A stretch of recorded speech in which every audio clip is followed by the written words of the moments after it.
জগদ্ধাত্রী ধারাবাহিকে আসতে চলেছে বড় লিপ। গল্পের মোড় কোথায় যেতে চলেছে বিস্তারিত জানতে আমাদের ভিডিওটি পুরোটা দেখুন। আর আমাদের চ্যানেলে নতুন হলে চ্যানেলটি সাবস্ক্রাইব করে পাশে থাকা বেল আইকনটি প্রেস করে দিন। জি বাংলার জগদ্ধাত্রী ধারাবাহিকের গল্পে আসবে এক চমকপ্রদ মোড়। শোনা যাচ্ছে ধারাবাহিকটি 17 বছরের বড় লিপ নিতে চলেছে। নায়িকা জগদ্ধাত্রী মারা যাবে আর তার জায়গায় নেবে তার মেয়ে দুর্গা। ছোটবেলা থেকেই দুর্গার মনে শক্তির সঞ্চয় হয়েছে। এবার সে মায়ের মতোই ক্রাইম ব্রাঞ্চ অফিসার হয়ে মায়ের মৃত্যুর প্রতিশোধ নেবে। গল্পে আসবে নতুন চমক, নতুন প্লট। খবর পাওয়া গেছে এই লিপের পর নতুন নায়িকা হিসেবে দেখা যাবে জনপ্রিয় অভিনেত্রী শ্রেয়সী রায়কে, যাকে শেষবার সান বাংলার সাথী ধারাবাহিকে ভিলেন চরিত্রে দেখা গিয়েছিল। এর আগে তিনি ভানুমতির খেল ধারাবাহিকে কাজ করেছেন। বহুদিন পর জি বাংলায় ফিরছেন শ্রেয়সী। লিপের পর দেখা যাবে নায়ক স্বয়ম্ভু একা হাতে মেয়ে দুর্গাকে বড় করে তুলেছে। দুর্গা মায়ের পথ ধরে এগিয়ে তার মিশন শুরু করবে।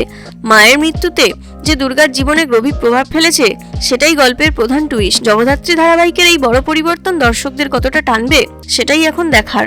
নতুন নায়িকার আগমন, মায়ের মৃত্যুর প্রতিশোধ, সব মিলিয়ে ধারাবাহিকটি আরো আকর্ষণীয় হতে চলেছে। ভিডিওটি ভালো লাগলে একটি লাইক অবশ্যই করবেন। ধন্যবাদ।